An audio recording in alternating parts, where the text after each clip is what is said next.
Over the last few years, we've experienced a renaissance of sorts. While the state of the film series may be uncertain, the series of the Alien novels has been consistent in regular releases, harnessing the talents of exciting new writers with exciting new stories. With titles such as Alien the Cold Forge and Alien's Phalanx, we've explored familiar territory in new ways.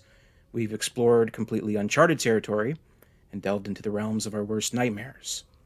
A new novel is always a cause for celebration, and the newest entry in the Alien book series, Alien into Charybdis, is released on February 23rd. It was written by Alex White, author of the Salvagers trilogy, which includes A Big Ship at the Edge of the Universe, A Bad Deal for the Whole Galaxy, and The Worst of All Possible Worlds.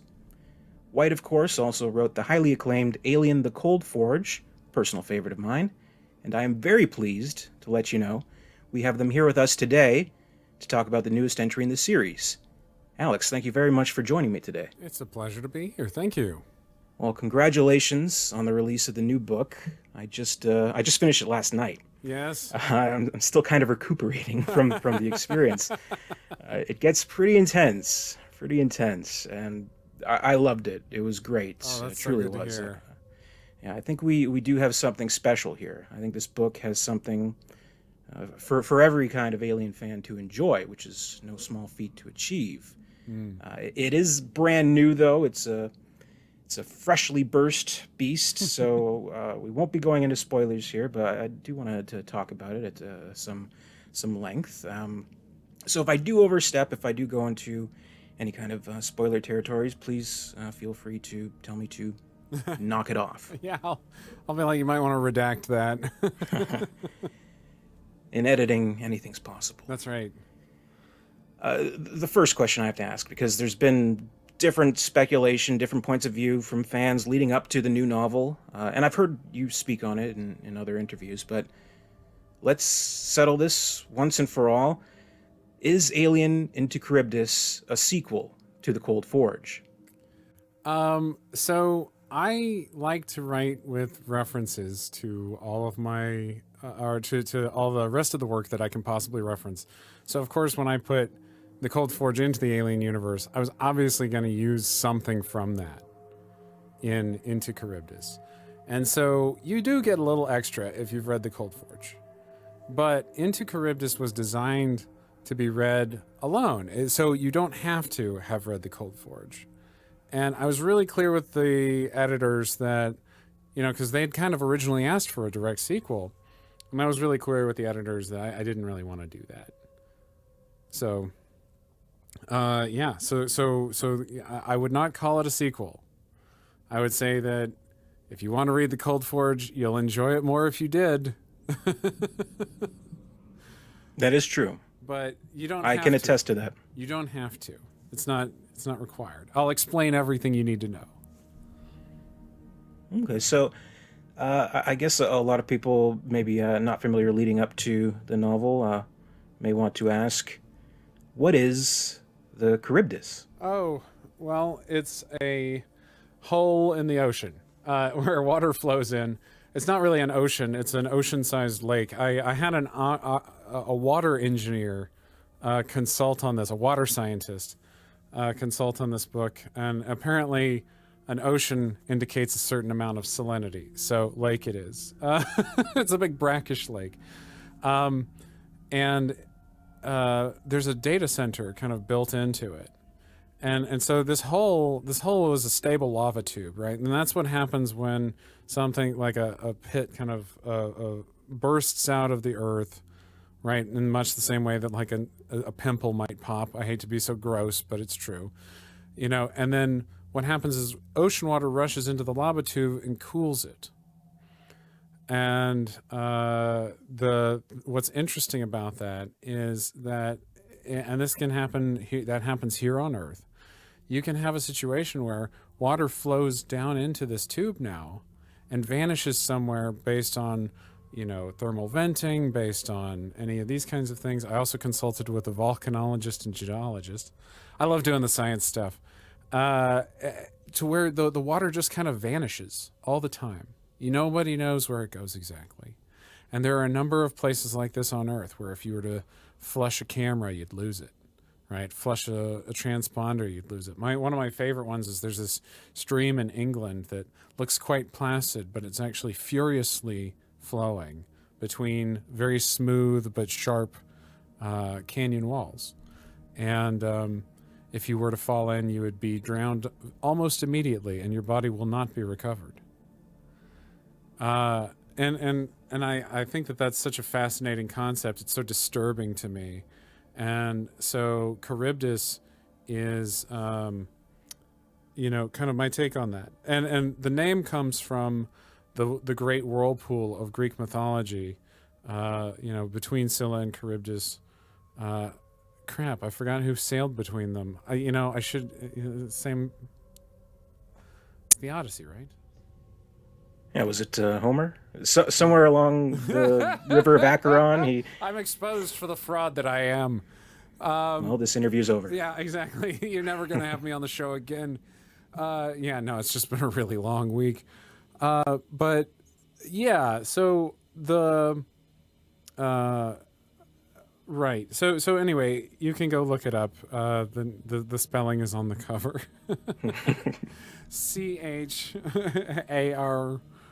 CHARYBDIS. Yes, I had to spell it too many times. But anyway, it's a so in this universe, in this setting, it's a stable lava tube where there's a data center built into it with thermal exchangers and a hydro plant. Well, the science of it is really tuned in, really intricate, and one thing I really love that we get in the insert of the book, we get this layout, this schematic of the facility.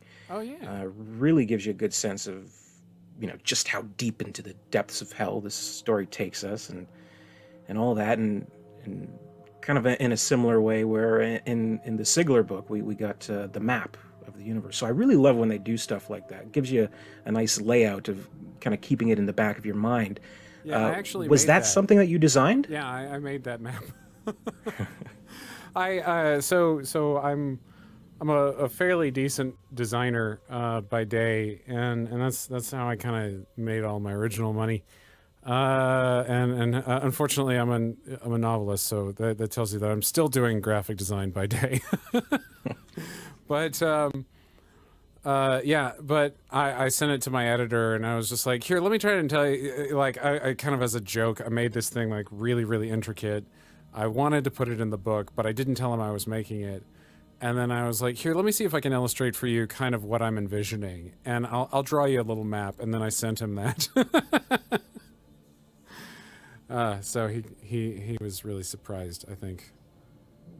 Well, did that change in any way during the writing of the story? Like, did you think of new areas, new ways to kind of take advantage of this facility, or is it kind of the starting point? Oh, I actually wrote the book first. It was okay. Way easier, yeah, because I mean, like, especially going back and I don't know, it is good to have some kind of understanding of the physicality of the place. Because, I mean, so much of an alien story is about trying to get out of the labyrinth with the alien, and so I feel like you always kind of owe it to yourself to really design the crap out of the set. And Cold Forge was the same way. I had little maps of the Cold Forge, but like I didn't actually like sit down and make one in Illustrator, and I'm not going to. That's a job for an RPG person or something. That was fun once. I don't want to do it again. It was a lot of work. But anyway, yeah, I feel like being able to kind of understand exactly how the characters are going to move from location to location, all that sort of stuff, that is really critical in an alien story. Because when you start to get those details wrong, or timeline details, or rank and file details, things like that, I mean, like, it all starts adding up really quickly into plot holes and problems. Well, on the subject of complementary art, I got to talk about the cover for this book. Right? I remember an era of these alien books where you'd walk into the bookstore or the library and you'd see all these covers of the alien books, and they all had incredible, terrifying, highly detailed art. Mm-hmm. And unfortunately, it has been a little bit lacking with some of the more recent releases. But here with Charybdis, we kind of harken back to that era, and we get a beautiful cover. Really encapsulates the story and kind of what to expect within.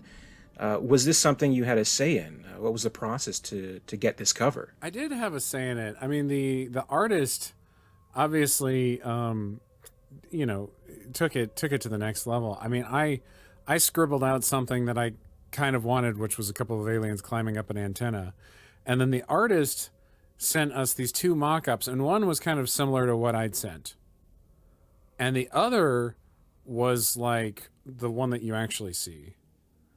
And it was so much better, so much better. And so of course we were like, oh yeah, go with that second mock-up. And there's a whole lot of processing and kind of back and forth. Wanted to make sure that you know, that the setting looked right, that it was kind of spooky enough and arresting enough. Anyway, the cover artist was great though. I mean, like, he did a great job. So I was really pleased. And that's Marco Turini, correct? Yes. And I think he actually read the book, which, you know, your cover artist doesn't always do that. Also worth noting about this cover, something to talk about.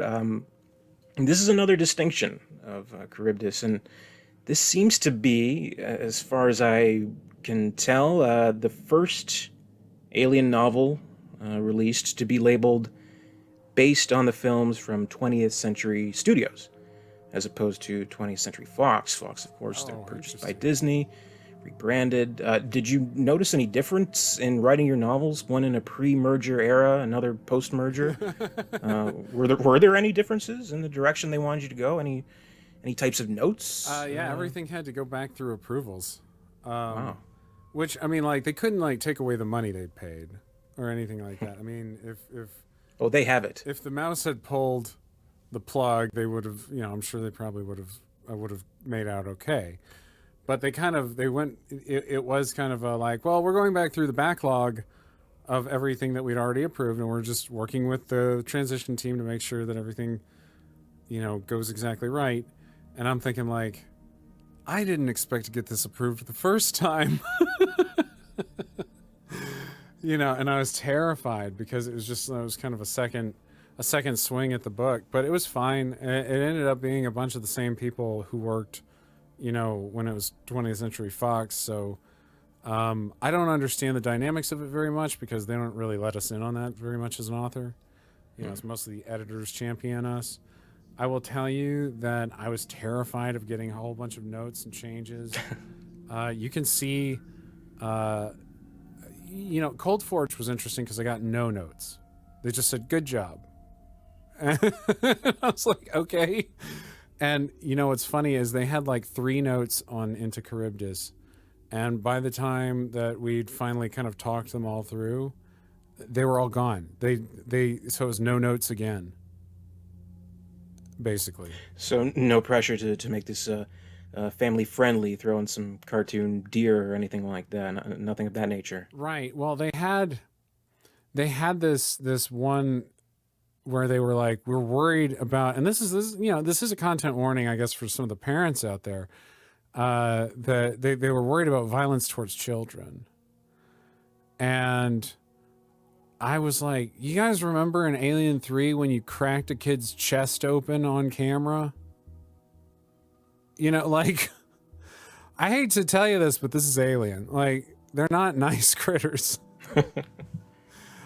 You know, Newt is in danger just kind of constantly, and then she dies. Spoilers if you haven't seen that movie in 30 years. So, anyway, yeah, so that was really interesting to kind of see kind of their trepidation on that, and I didn't have to change that scene at all. What you read is exactly what I wrote, that the editor and I agreed on.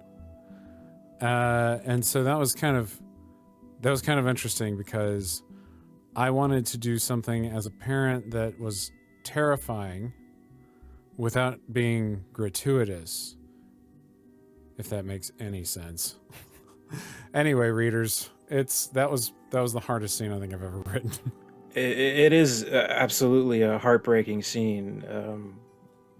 I wouldn't want to give anything away, but Yeah, that was the one where I had to shut the book just for a few moments before continuing further. It was pretty harsh, but again, like you said, it wasn't gratuitous, it wasn't indulgent, but it does hit pretty hard. Right, exactly. And that's what I was kind of going for when I was working on that particular scene. Is interesting because you can describe really gory details, right? And that's a really easy thing to do. Just describing what happens when somebody's hand gets ripped in half. Go look at a one of those like biology atlases or whatever, and go describe stuff. Go look at some industrial accidents if you're really creepy, But like at the same time, that's not the same thing as describing or fully comprehending the feeling of the most important thing to you being in danger. Like anybody who's ever had a kid has had a moment where their kid fell down and got hurt so bad that they couldn't even cry. Right? Where they're like about to cry, when they're making that face where the face is all red. And you're like, as a parent, every single parent is like, kind of trying to conjure that and distill it into a scene. That's really what I was going for. So anyway, I'm glad to know it hit with you. That was definitely. We shouldn't harp on this too much. Nobody's gonna want to buy my book if they hear this interview. Like you should read the book. We'll cut it out like Fincher cut up Newt. We'll do that. Well, moving on then. The Cold Forge. Let's talk about the Cold Forge for a second. That very quickly became a fan favorite after its release, many claiming it to be one of the best alien novels written. A lot of fans hold it in very high regard. Did that create any kind of pressure or set of expectations for yourself when writing the follow-up? And what elements of the Cold Forge did you want to bring into Charybdis? Well, gosh, it was... Okay, so the first thing was that, I was worried that people were going to really, really want me to write the Cold Forge again. That was my first major fear, because I loved writing the Cold Forge. Like Into Charybdis, it was a book that basically wrote itself. I had the idea, and it was like, it was almost like somebody else's idea. You know what I mean? And just the way that the characters had their natural chemistry and stuff. And it was really scary because at the same time, you do, as an author, you always feel like, wow, that must have been an accident. Whenever anything goes well, that must have been an accident. And you know what? Maybe only you like Into Charybdis and everybody else hates it. So like it all still remains to be seen, right? Maybe it was an accident. But the thing that is always kind of high pressure is how do you deliver on what people loved about your story? And this is, I think, what you were getting at. How do you deliver on what people loved about your story without doing the same thing twice? And one of the things that anybody who read The Cold Forge can tell you is that it's based on a whole lot of people being not very nice to one another. Right? Like... and I think people are often surprised to find themselves rooting for characters that they don't like.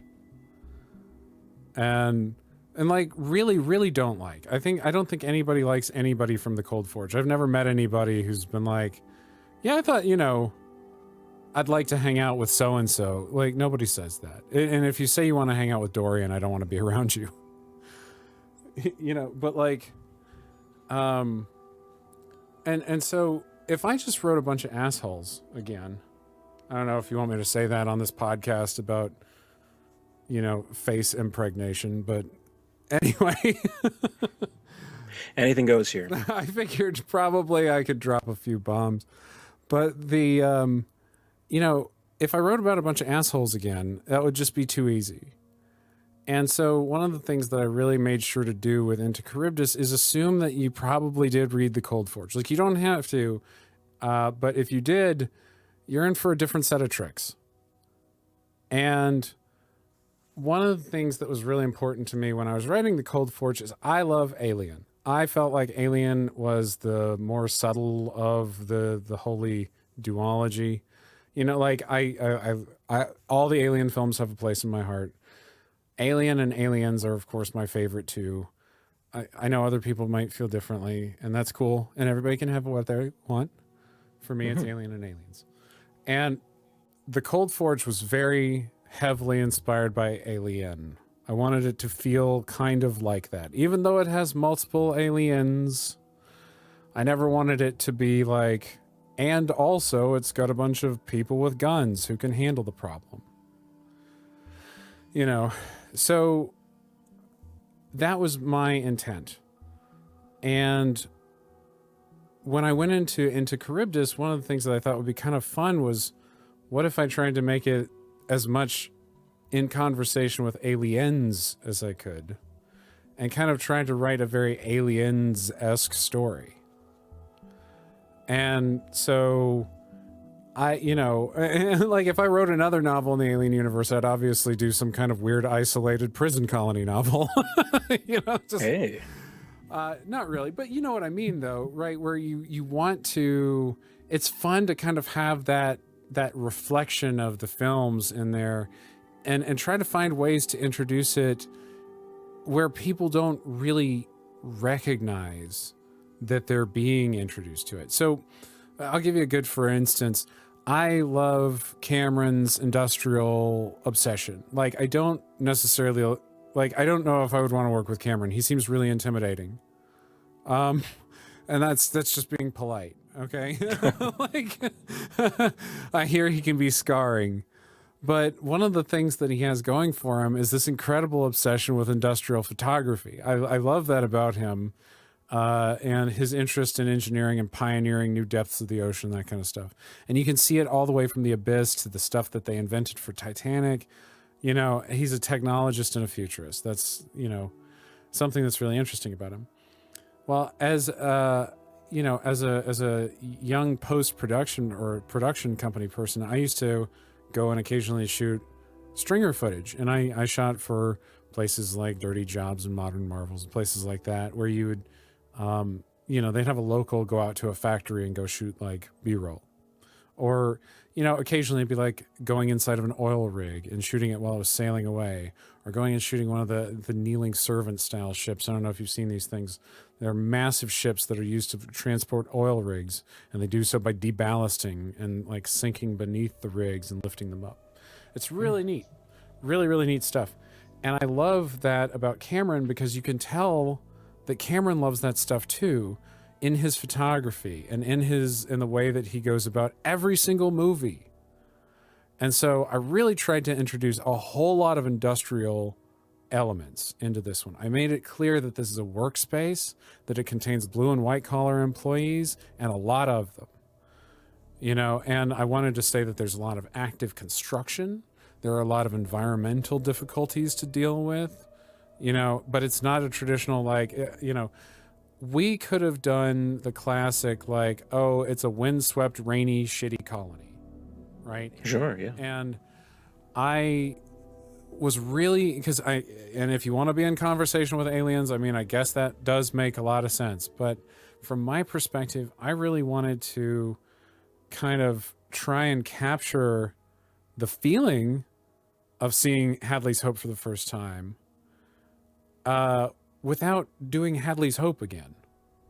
So anyway, so that was why I made the maps, and that was why I had the extremely intricate hydroelectric thermal exchange data center system going. It was all to kind of support this feeling of industrialization.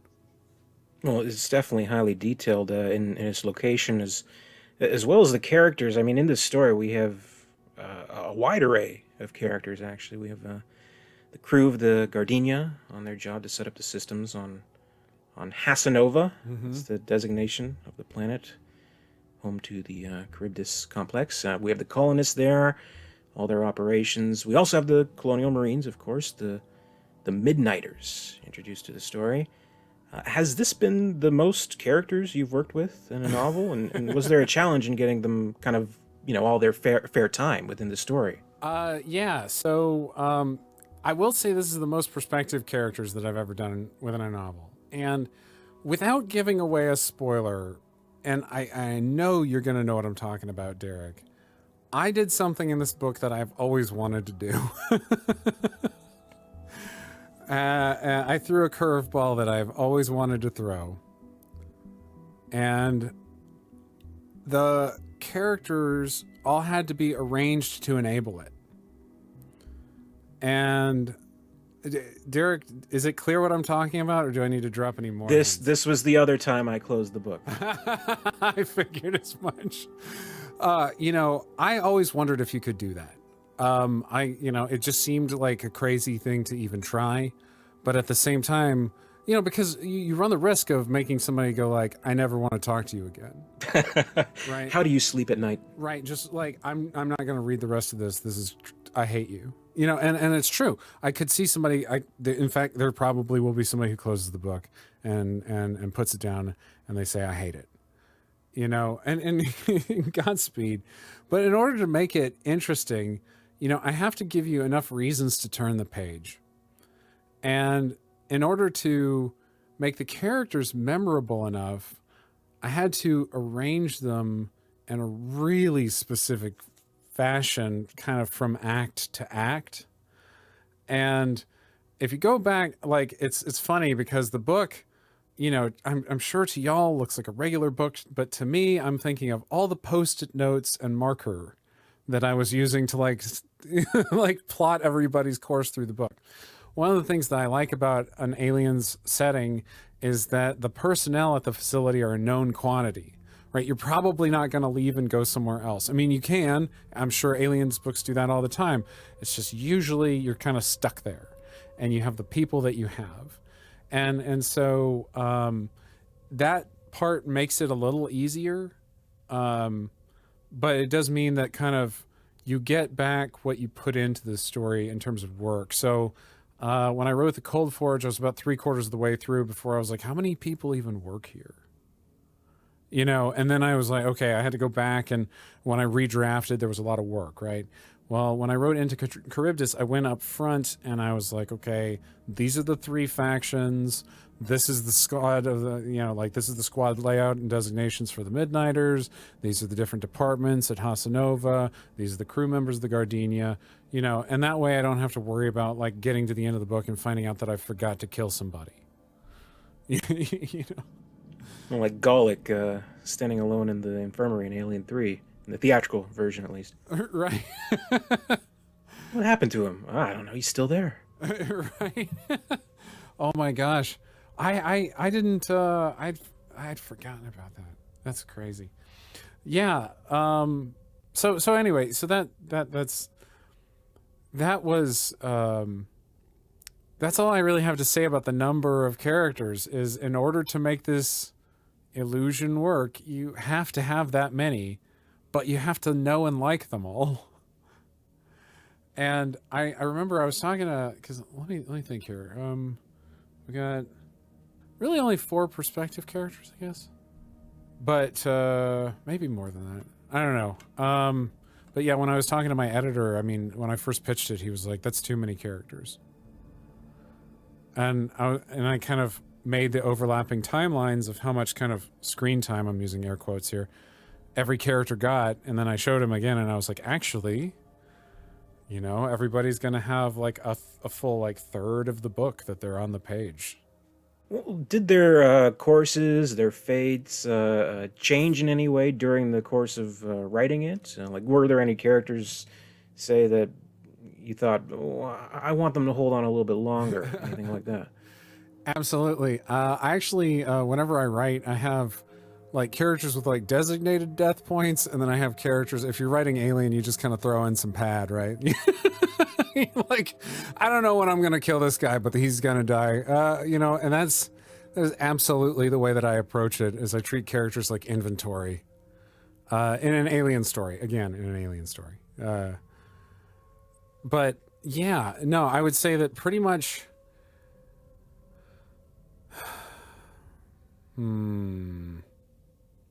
Yeah, there are a bunch of them. I would say Tehran probably her fate changed a little bit because I guess I was in a slightly darker spot when I wrote that, and I was just like, you know what? This is how life is sometimes. So we're just going to go with that one.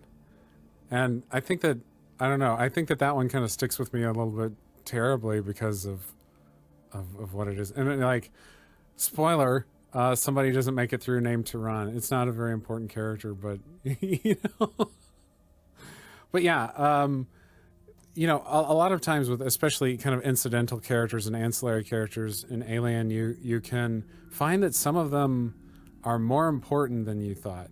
And I will say that somebody who changed from the original pitch to kind of the synopsis, like he was where he was before I sold the book, was Haroon.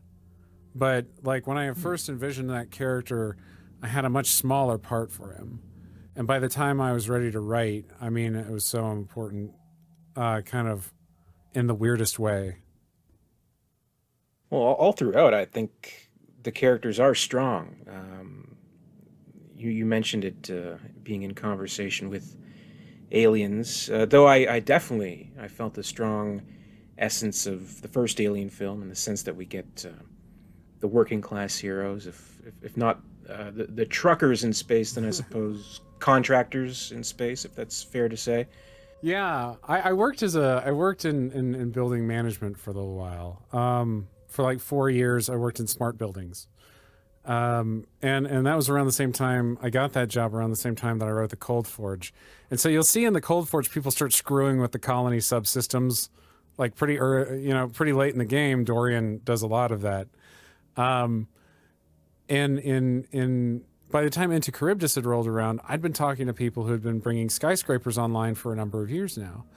And one of the things that I thought was really interesting about them is a lot of them are real roughnecks. And so you think about these extremely high-tech systems, million-dollar, multi-million-dollar climate control systems that are more akin to like an electrical power plant than they are to like your house's air conditioning system, right? With big chillers and condenser units and all that other stuff. Those all have to have control systems. And the people who make those control systems and bring them together are really, really smart blue-collar people who are usually just experts at making something out of nothing. And, and of course, living in the South, rednecks will fix anything. And I always thought, rednecks in an alien novel would probably do pretty well. Oh, well, they're two very distinct groups, for sure. But did you have more fun or enjoy yourself writing more one than another? No. And every single group has such a specific culture, right? So they're really, when you look at the three kind of, I hesitate to use the word faction because they don't really break into factions like that. But, the Gardenians, the Iranians, and the Marines, each one has a really, really, really specific culture that you have to understand. And, I hired Iranian consultants to work with me to make sure that everything was really kind of authentically put together and tastefully done. And then I live and work with a lot of soldiers, right? Like I know tons and tons and tons and tons of soldiers.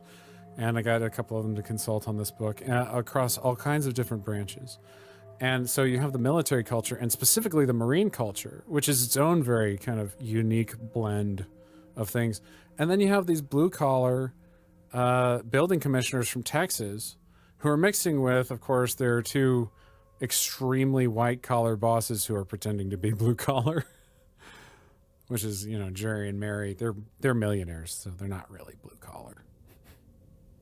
Well, I think it's a great mix. But there's always going to be that part of me, as an Alien fan, who wants to see the Colonial Marine action. That's with the Colonial Marines.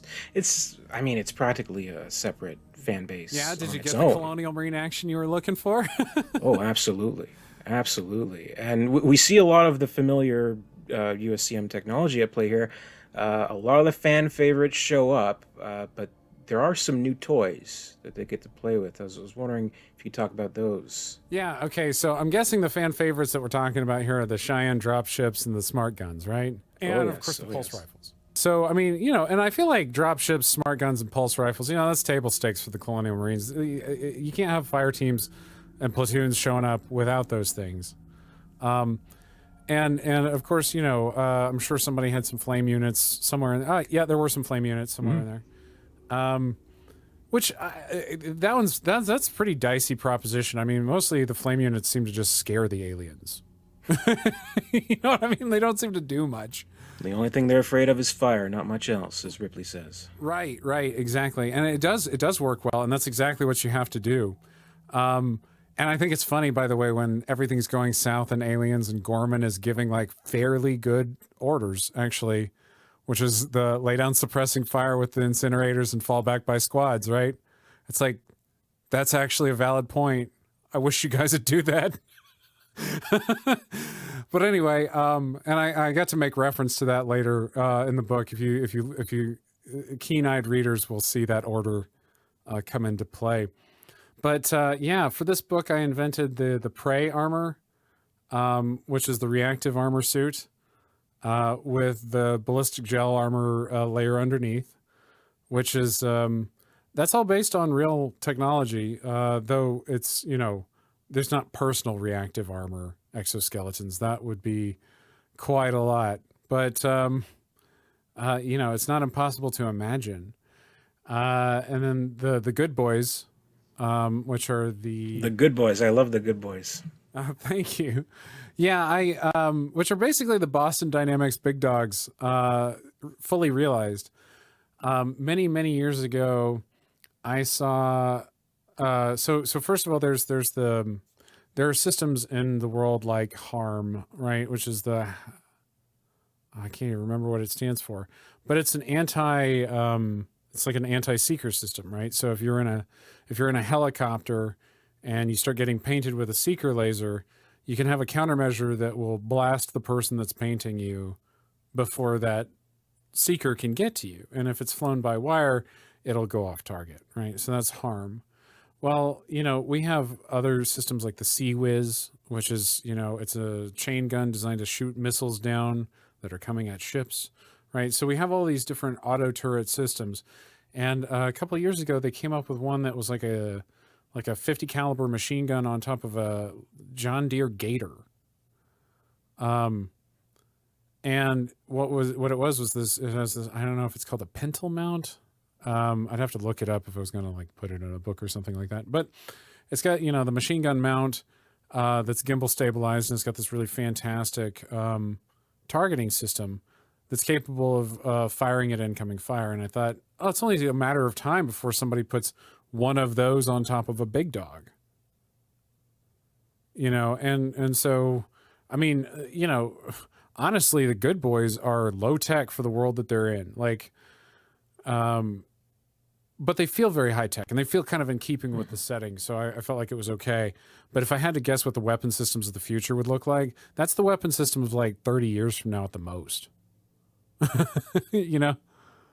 The workers on Hassanova are also a really big part of this story, in addition to the Colonial Marine action that we get, which, of course, really enjoyed. This is an Iran-owned installation with Iranian employees. As you mentioned, you did have Iranian cultural consultants to help out with this area. What kind of information specifically did you seek out from them? And where did the desire to depict this culture in this story come from? Sure. Well, you know, one of the things that is interesting about Alien is it's a horror series, right? But the horror, I think, should extend beyond just biological and just survival. I mean, like, you know, horror in Alien can mean getting ripped in half, or it can mean watching Lance Henriksen crawl through a tube, right? That's horrific to a lot of us. And what I wanted to do is I wanted to introduce this element of political horror. And I thought, what would be like one of the worst possible events that could happen politically? And, you know, one thing that is always on the verge of happening and has been since the 70s, really since the 50s, is war with Iran.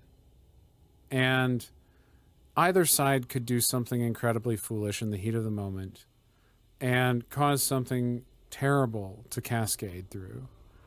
And so, you know, I thought it was really funny because I pitched it and then it was announced like a year later. So it had been a really long time for me, right, since I wrote the original treatment.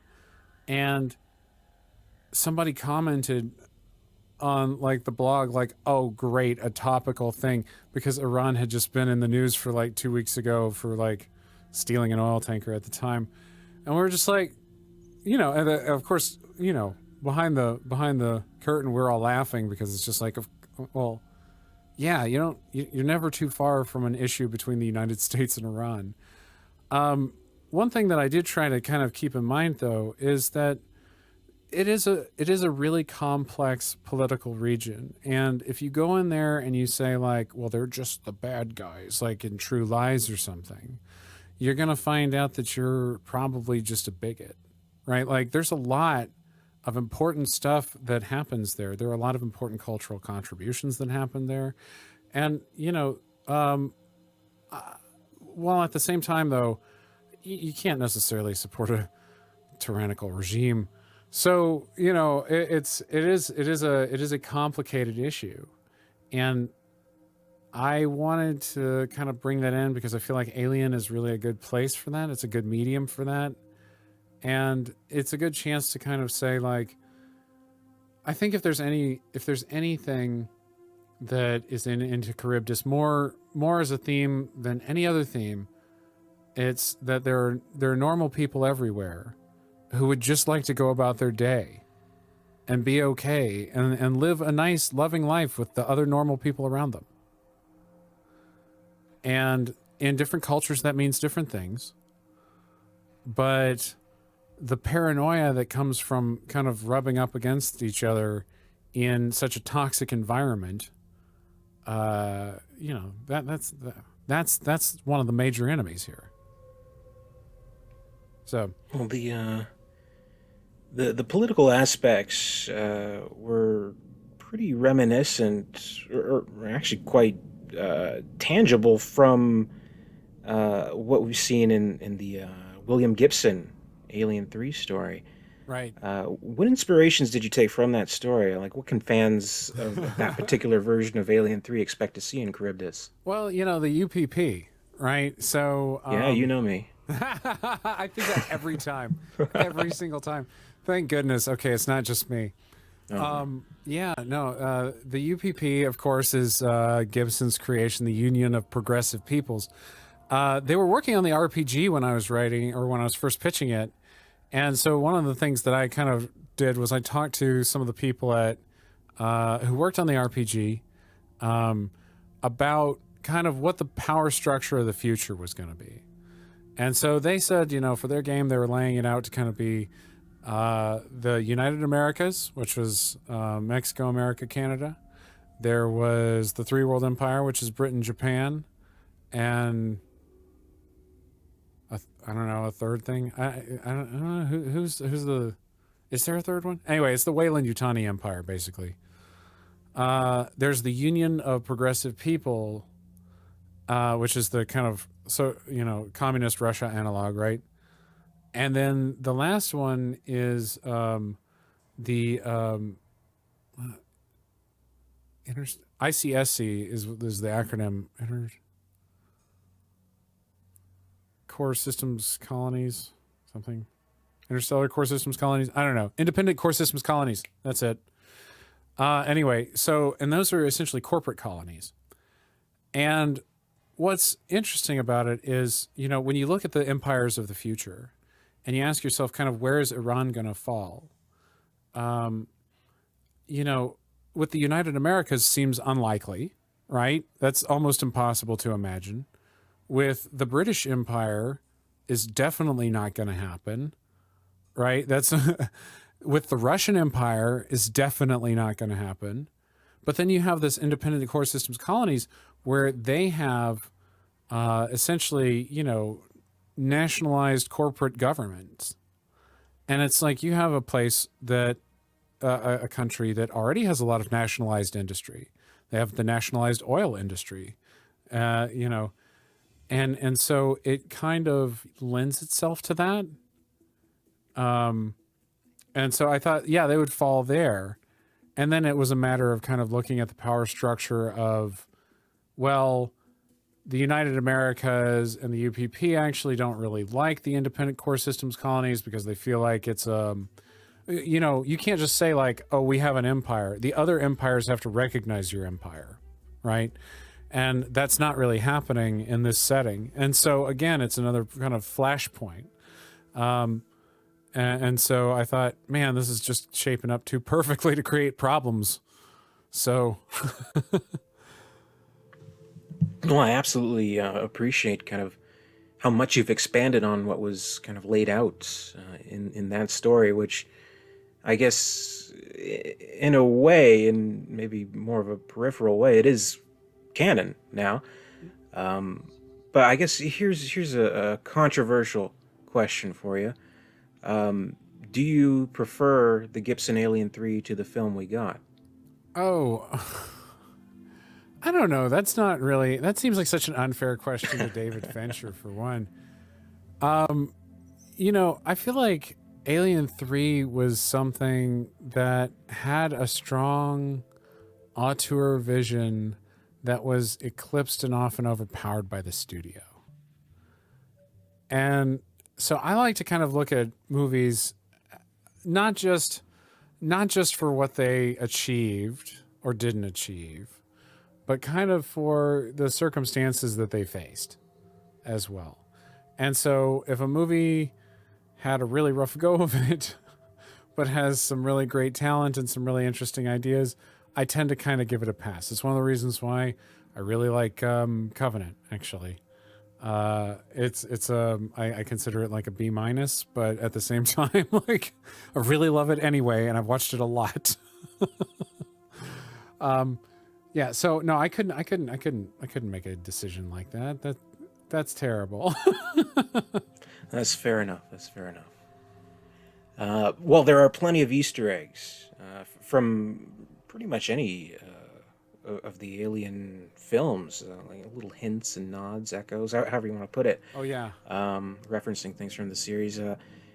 Is there any that you can reveal that you're particularly proud of? Well, let's see here. So there's a line that comes right after somebody opens up with a smart gun. And it is a play on Vasquez's Let's Rock. And, because like that's one of the most badass moments of any movie anywhere. Oh, sure. You can hear her shouting. Like, just thinking about it, you can envision it. It's not hard, right? And I thought, man, I just love that moment so much. And so there's a character at one point opens up with the smart gun, and the very next line is a reference to this Vasquez line. And I don't want to spoil it because I love that line. But it was absolutely a Vasquez reference. Yeah, you're right. There are tons. I can't even remember all the references that I put in. And whenever I could jam in some kind of reminiscent kind of bit of nostalgia, I definitely went for it. But not in the...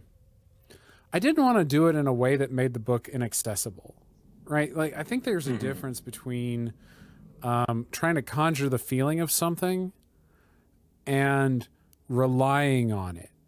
Because, like, I think this is one of the reasons why people really went after, like, Ready Player 2, for example, is that relies on you knowing the entire reference and not always well.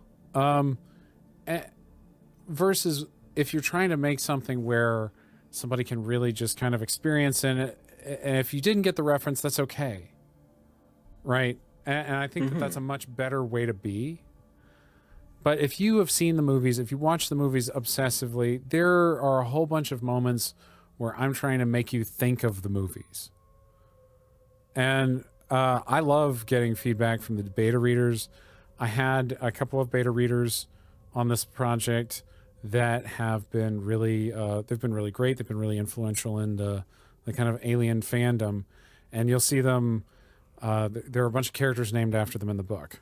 Actually, Maple Syrup is one of them. He's the guy that started the meme campaign based on the Cold Forge. I originally wasn't necessarily slated to come back. It wasn't, we hadn't really come to an agreement at the time. Me and Titan, they were interested, but they weren't like salivating.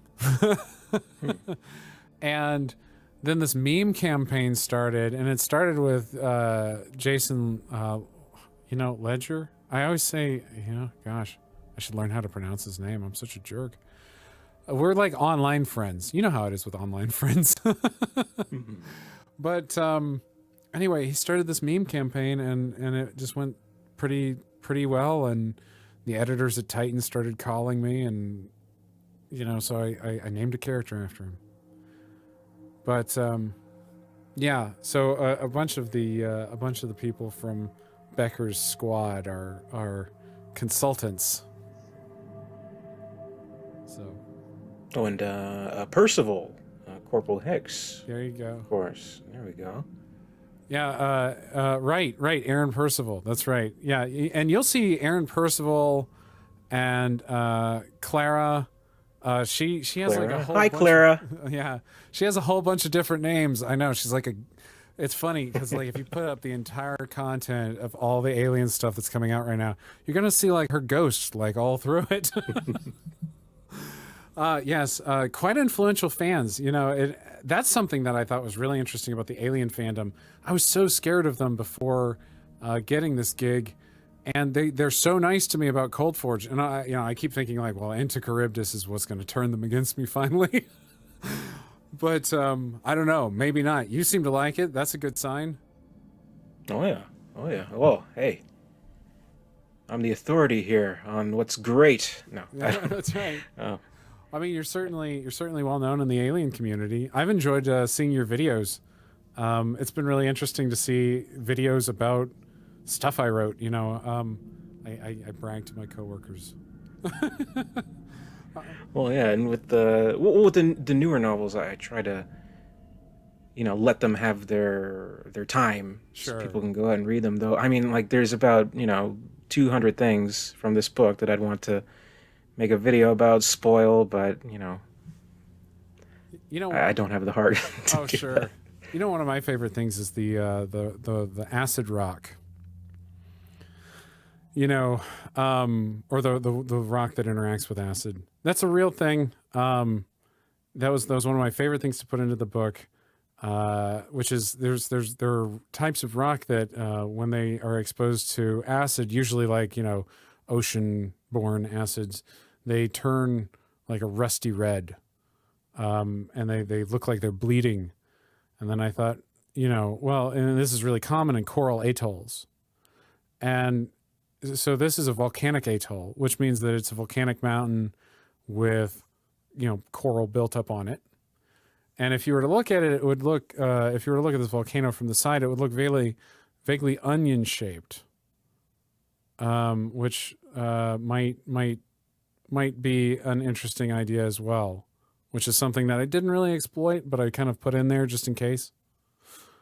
But anyway, yeah, so this rock, it's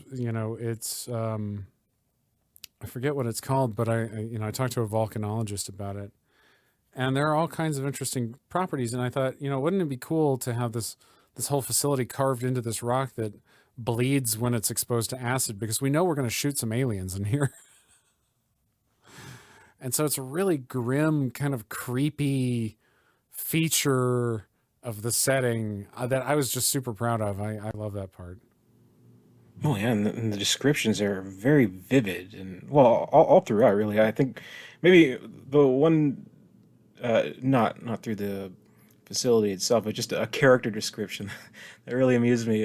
Mary, she had hair like cottage cheese. I think it was a very amusing description. Really painted a picture. Yes, because you know what I'm talking about. Yeah.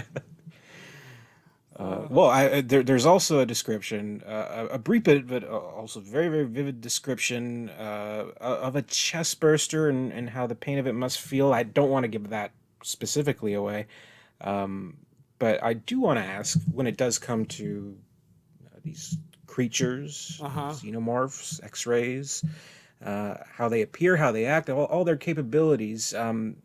Is there a challenge in writing these types of descriptions? Like, how do you keep it fresh for a reader of the books, a viewer of the movies who may have felt, I've seen everything, I've read every description. Oh, yeah. How do you keep that fresh? Oh, right. That is like one of the hardest parts because, I mean, face huggers and chest bursters and all that stuff, that's table stakes. Just like pulse rifles, right? Like we know that stuff's going to be in there. And we've seen it all before. And so what I try to do is I try to come at it in ways that create kind of a high, like a harder emotional tension, right? So I want you to, like, if you're going to go through and we're going to have a chest burster burst out, the last thing I need to do is have a group of Marines walking through a nest and then somebody says, kill me. And then a chest burster comes out, right? That's just a haunted house. You run through it as fast as you can and you get screamed at a bunch. But if you want horror, what happens if you're in a situation where, like, we're excited about a chest burster? What happens if you're in a situation where there's a whole lot of gravity around it, like it's emotionally resonant, or it's, kind of a grand finale, or it's, all that kind of stuff. Like when Dorian, Cold Forge is old enough now, you should have read it. When Dorian meets his end, I'm not going to say anything about that. That's not the scene in the nest that everybody kind of envisions, and it's a finale, and so I try to take kind of classic tropes and kind of refilter them through different situations. To kind of pull out different things out of them than maybe you've seen before. And I tried to exploit your knowledge of the movies and your love of them to double cross you. So like I want you to have a sense of impending doom at certain times so that I can get you to think that you know where the book is going. A good example, I think, of this is probably when they're going to go hit up the nest, right? They're going to go round up all the X-rays. And, Duncan's like, yeah, we've done this all before. We know how to handle aliens. I think any savvy reader who's seen the movies is going to be like, no, you don't. Right? But I like to play with that a little. I'd like to actually kind of discuss that a little. Because it's true. If groups are constantly making the same mistakes over and over again, that is pretty obnoxious. That's one of the things that I thought was funny about the Cold Forge, right? Like it's such a corny plot line in Alien. It's like lab weaponized alien. Wow. It's incredible that it made fan favorite like that, right? Like there's not much to that in the Alien universe. But it's not about lab weaponized alien. That gave you the template so that I could manipulate your emotions. And so this one kind of plays with a lot of that too. And so, yeah, that's what I'm trying to do. When I pull out the kind of classic alien elements, I'm always trying to come at it from an oblique angle and bring something that maybe you haven't thought of. Speaking of which, I guess we're entering into the point of this interview where I want to be very careful. We have the classic alien. Do we see anything different?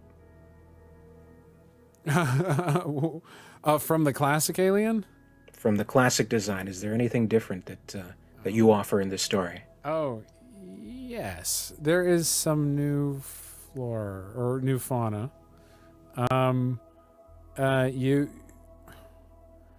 I mean, I don't want to spoil anything, but there's stuff happens. There's maybe a little bit of difference, but you know, I do like to rely on the classic Alien. And I say this as a person who had like the Scorpion Alien and the Bull Alien and the Bad Alien, or what was the one with the wings? The Flying Queen. The Flying Queen. Okay, all right then. Yeah, no, I had that one. You know, I had the Power Loader, all that stuff. I was really into all the variants back then, and that Bull Alien was awesome. Anyway, but as an adult, I'm like, you know, I don't want to like put a zoo in there. You know, just a few interesting specimens that kind of play with some of the things that have already been set up. Is that a good enough response? I mean, you know what I'm talking about. Oh, absolutely. And I don't want to elaborate any further. I mean, I think that's... Yeah, if I you think don't that's like good. the new stuff, if you don't like the new stuff, it's really easy to be like, that was a one-off. Right? That was just random mutation. just say it never happened again. If you don't like it, it never happened again. It's fine. Well, the aliens are always a formidable threat, but you know, what struck a lot of fans, of course, about the Cold Forge, how effective a human antagonist can be. We had Dorian, who everyone loved to hate. I can feel the acid bubbling in the back of my throat, just the mention of the name. But now after Charybdis, it seems like he may have been just the beginning. What went into writing the antagonist? This is a spoiler. The antagonist, let's say. I really, I wanted it to be somebody that kind of changed over time to get worse and worse and worse. And so that... Yeah. So I wanted it to be somebody that you would want to impress, right? That you would want to... Because when you first meet this antagonist... I think if the antagonist said that I was cool, I would be like, that person said I was cool. Yeah. Like, if I just met that person, I would be really preening over that compliment. And it's only kind of after you kind of find out who the antagonist really is and what they're really about that you kind of, you're like, wow, I never want to hear about that again, you know? But I think that person is like one of my worst fears.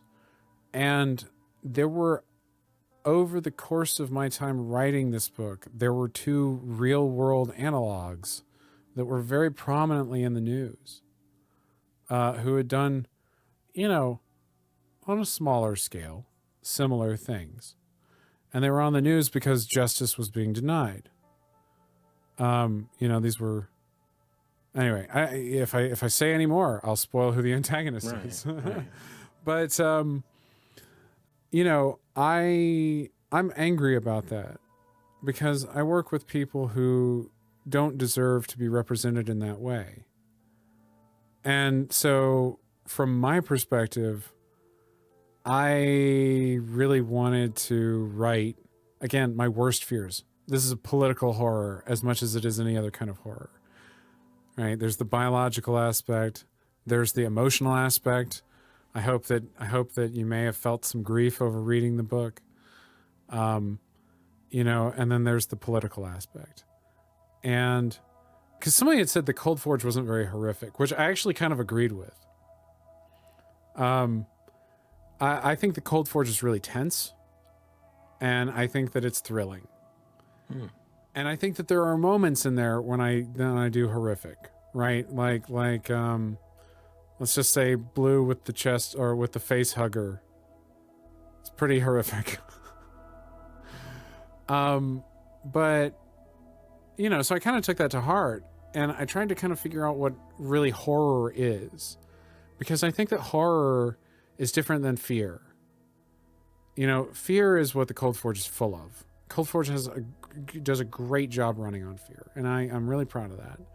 But it's not, you know, but it doesn't have a lot of this moment of kind of anaphylactic rejection of reality, where you are like, ugh, you know, like that kind of moment where you're just kind of viscerally moved. Right? Fear doesn't come with a release, but horror kind of does. And so when you think about like the geopolitical situation at the end of Into Charybdis, you know, that should horrify you. You know, when you think about the chestburster line that you're talking about, that's horrifying. You know, and it's that extra little, you have to bring it into the place where you make somebody kind of psychologically gag. And there are a lot of ways to do that. And I think a lot of people, I think hack directors rely on gore, right? Like, I think that's the cheap, boring way to do it. So anyway, yeah. You're gonna have to forgive me for this next question. I'm gonna take my swing, Alex. Go for it. I'm gonna take my swing. I just have to talk about it. If I'm we at have your to edit service. it out, What that's do you fine. need, man? Yeah, I'll take your word. You know, tiptoe around it. There is a character in your story who has previously been seen by alien fans in a small role. This character in your story, it does not end up being a walk-on, a cameo. This character is actually a very big part of the story, and it turned out to be one of my favorite characters. What could you tell me as an author, taking a minor character who we kind of blink and miss previously, essentially providing them with a brand new life, brand new dimension, and having them become a consequential inclusion to your story? So can I guess that you're talking about the person from Alien 3? Yes, you can absolutely guess that. I feel like that's okay, because I can be like, there's somebody from Alien 3 in here. Okay. And people, I feel like feel fans better could now. be like, you know, well, because, you know, I wasn't sure, you know, that you could have been talking about somebody else given the way you were talking, but I was like, that's a really understated way to talk about that character. But yeah. That I won't even mention. So I got permission to do that. Really? Yeah. Well, it started because of something that they put in the Alien RPG. They put a Cold Forge reference in the Alien RPG where Blue was arguing with this character over the true nature of something online, over the true nature of the alien online. And so I was just like, well, that guy exists now on my radar again. I forgot about that guy. I'm going to go get that guy. I'm glad you did. And yeah, and it's funny because I actually, you'll notice his name is spelled differently than it was in the script. And that's because in the script, it wasn't spelled correctly. And so I was trying to be true to the script, but then I went and kept researching and kept researching and kept researching and could not find any world where the script had spelled that name correctly. Well, I think this might actually be the first official kind of canon story where this character actually has a name. Yes. I think I was the person to give him at least his first name, and correctly spell his last name. I'm sure that's what this person meant to write. But yeah, no, I really liked that because I thought what would that person's life be like after seeing that event? Right? After being present in Alien 3 and seeing what that person saw and being the person that they are, like, what would that do to you? Kind of, again, psychologically. Where would you get to emotionally?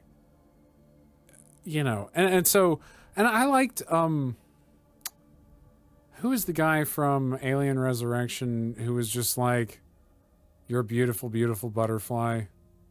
You know, Grima Wormtongue. Oh, get him in. Brad Dourif. Brad Dourif, that's right. I actually really liked that character. Sure. And so I totally was like riffing on that character. Okay. I thought that maybe that's why I responded to it the way I did. I really enjoyed the character. Yeah, well, you know, because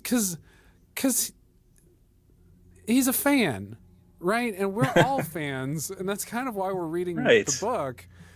And so he's a fan in a different way, but in a way that I think we all kind of find a little disturbingly familiar. Where we're like, yeah, it is a really cool looking creature, though. So anyway, yeah.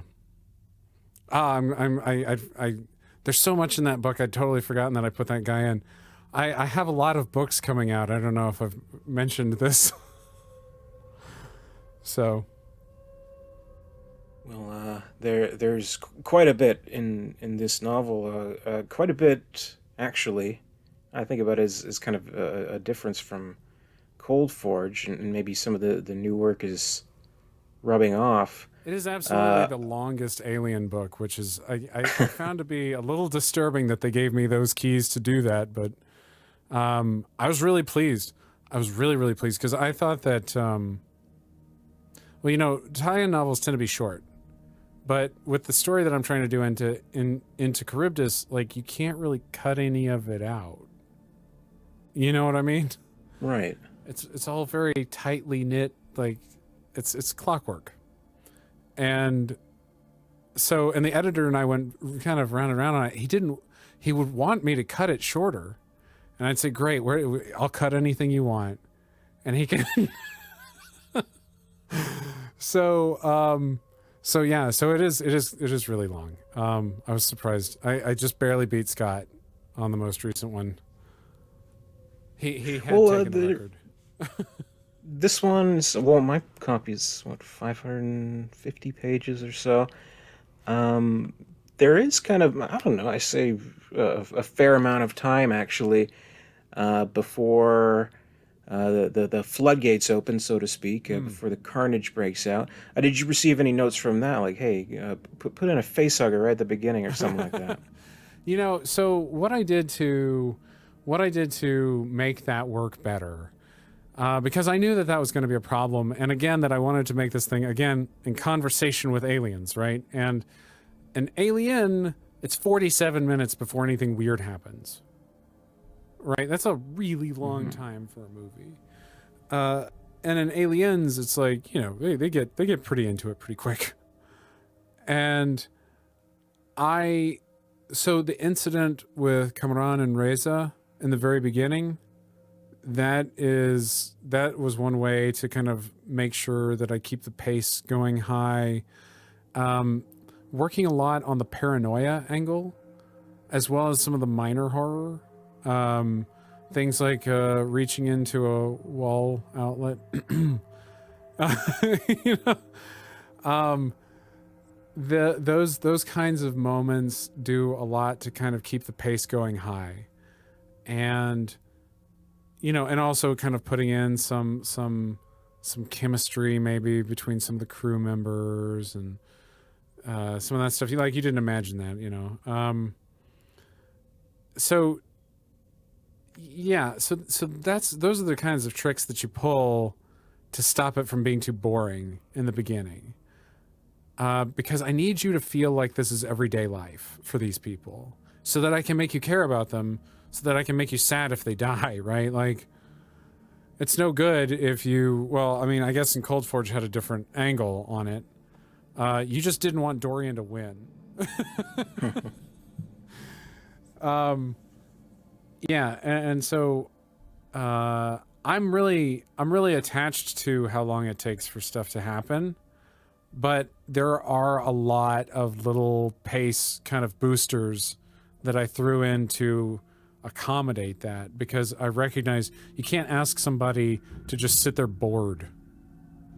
Well, one thing I really liked, and one thing that's kind of, I don't know, an anchor to all humanity. Everyone enjoys this. Is food. We all have food featured in the novel, like Southern food, Iranian food, Has all of the cuisine featured into Charybdis, has this been field tested by you, the author? Yes, yes. I only featured things that I would eat myself, and you know, of course, I lived in Texas for a couple of years, and I grew up my whole life in the South, born in Mississippi, raised in Alabama, and live in Georgia. You know what I'm saying? So like, you know, I know that food real well, and yeah, and it was great again working with my cultural consultants and talking about food, because that's one of my favorite ways to experience any part of the world. Um, and that's a recurring theme in my books. Actually, I was writing. I'm working on my Star Trek novel right now for Deep Space Nine, and I'm kind of trying to make sure that they don't go to breakfast too much because I realize my characters are eating all the time. I think it's just projection. Much like with the Cold Forge, this is a self-contained story. It stands on its own.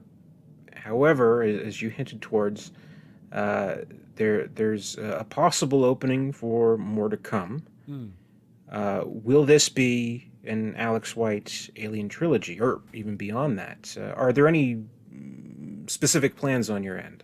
Oh no, no, no! I do appreciate that. That would be really cool. But I'm actually really excited because I hope that I've teed up something that other extremely talented writers can come in and take advantage of. Because that's what I was trying to do. Is I was trying to set up a situation where, you know, where there was a lot of hooks for writers like me to come in and make cool stories. Well, as is usually custom for these kinds of releases, there is also an audiobook Hmm. released along with the physical version. This audiobook of Alien into Charybdis, this will be narrated by Shiromi Arserio, Hmm. a talented and prolific narrator. Have you had a chance to listen to any of her performance? Uh, you know, I listened to her performances on other books, but unfortunately, I don't even have my hands on this one yet. I will say that I'm sure that I'm in good hands. She sounded extremely talented. She is a huge Alien fan. Um, if you go look at her Instagram, she took some cool pictures with some of her Alien props. She has a scale pulse rifle, so Oh, that's more. You know, I'd say she's got more cred than I do. You know, and she's her husband is a JTAC, which is one of the specialized units that got mentioned in into Charybdis, I believe. So she was really tickled by that, and it's just because I have a friend who's a JTAC. you mentioned that your next release that's going to be a Star Trek book, Star Trek Deep Space Nine Revenant, will be the upcoming book. Tell me, Alex, and please be honest. Uh huh. Which fan base is cooler, Alien or Star Trek? Okay, so I haven't yet really met the Star Trek fan base, right? And I will tell you that the Alien fan base has been incredibly warm and welcoming to me in ways that I was just not expecting. And I like how kind they can often be to one another, which is interesting because I really did not expect the Alien fan base to be like that. I mean, it's a pretty bloodthirsty series, and so I was really intimidated coming into it. But truth be told, you know, I think that you know, Aaron Percival and Clara and all of those people, Jason, have all been really and Brad, have all been really welcoming to me and really helpful to me. And so it'll be hard for any fan base to win out over Alien. You know, I couldn't say, but I'll tell you that the fans are the reason I'm back more than anything. It's just because, you know, y'all are really great and lots of fun to write for. So, Oh yeah, I mean the Alien fan base is very passionate and very much appreciative of good stories when they come along, and absolutely your contributions have been stories we valued as fans, and I can tell you confidently that this one is going to get a huge following. maybe even more so than the Cold Forge. I have a sense of these things, Alex. I really do. Oh, that's nice to hear, because you can understand why. After reading it, I was like, man, I hope they like this. No, this is just the right amount of different, just the right amount of familiarity, stuff that we're used to. And as I mentioned, it has something for every type of Alien fan, which you don't quite see all the time. Like there may be just a Colonial Marines story that focuses on that. There may be sort of a Prometheus style kind of story, but this has just a little bit of everything. So I think it's a very impressive story that you've put together here. And I do thank you very much for joining me for this conversation today. Yeah, absolutely. And I really appreciate you having me on the show. And I'm looking forward to seeing the videos that you put out about Into Charybdis. I always get a kick out of them. Oh, just let me know if there's a statute of limitations on that, and I'm going to be pouring them out. No. Always tell me, especially, if you mention something that has one of my things in it, I'm so vain. I, of course, want to know. So, guys, you can keep up with Alex White on alexrwhite.com, as well as on Twitter at AlexWhiteBooks. Alien Into Charybdis is out on February 23rd. Check it out, as well as Alex's other books, available where all good books are sold. Try to support your local bookstore if you can during these times. Oh, actually, can I, I don't know how soon this show is coming out, but my local bookstore, Read It Again Books, will ship autographed copies of the books, I think, to the United States and Canada. Oh. So if you, I don't know about Canada for sure, but I'm pretty sure. I did this with them because it's a great way for authors to avoid having to have a P.O. box. Authors, if you ship your books nationwide with your local indie bookstore, you should establish an autograph connection with them too. But here's why I'm bringing them up. They had a hot water heater burst inside of their bookstore, and it flooded the entire bookstore, destroyed a whole bunch of their stuff, destroyed a whole bunch of their stock. So if you are thinking about purchasing Into Charybdis and you were going to get an autographed copy, I strongly, strongly, strongly recommend checking out Read It Again Books in Roswell, Georgia. No, not Roswell, in Suwanee, Georgia. And you can, and they have an author page for me. So if you look it up and you can call them as well, if you can call Read It Again Books in Suwanee, Georgia, they can absolutely get you autographed copies of my works, and I'm excited because they need the money. The flood on an independent bookstore is never good. Well, how long are they doing this until? Oh, forever. I mean, I live around here, so it's really easy for me. Like I said, it keeps me out of the post office. I'll just kind of hand them a stock through our quarantine airlock and of signed books, and then they can ship them to happy customers worldwide. I don't know if they do worldwide, but you can check. Well, I definitely will. And I'm going to put some information in the description box below. So if you are interested in that, get yourself a. Are you still doing the pink signature on the page? I will. I need to. At special request. I need to make sure that I remember to bring that marker. That is my favorite signing marker. That's great. Well, I saw them all on Twitter. Everyone getting their copies, and they're like, "Wow, look at it!" Everyone's got their copies except me. I haven't even held the book yet. You're holding the book before me. You're kidding me. No. And like I stare out the window every day like a kid waiting for presents to be delivered. Just like, where are my books? This is my first hardcover. I'm really, really excited about it because I've had lots of prestigious like publishers, but I've never had a hardcover. And so I'm really super amped to get my hands on my very first hardcover. And it's a big, thick one, apparently. So, Yeah, see, I'm telling you, only the great books get these hardcovers. So I know. I'm right about this, Alex. I'm right about it. I know it. I couldn't believe when they let me put the map in. Because when like they don't know me as a professional artist. So, sometimes when you send stuff to publishers and you're like, I wrote a song, and they're like, whatever, And so when I sent them the map and they were like, can we put this in? I was super excited. So yeah, there's a great map in there. So anyway, I'm rambling. All right, go and what's the name of the bookstore once more so we can get the word out? Read It Again Books in Suwanee, Georgia. And I can send you that link, Derek, if you wanted to put it in the show notes. That just goes straight to my author page. Absolutely. Let's do that, and let's support our local bookstores. Oh, You know, please they do. need us in these times.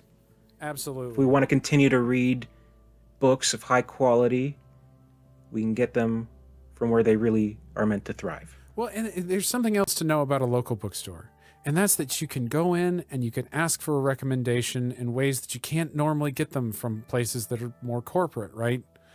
Local bookstores are curated. It's not about what some buyer ran the numbers on. It's about what they believe in.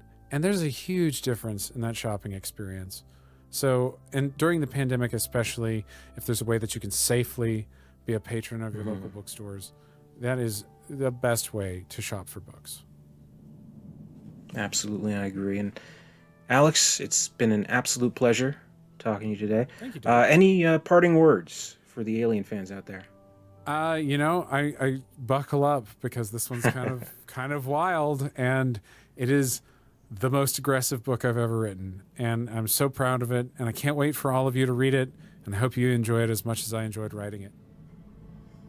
It's fantastic. And would you like to join me in a Stay Frosty as we go? Yes, absolutely. Okay, 3, 2, 1. Stay Stay frosty. frosty.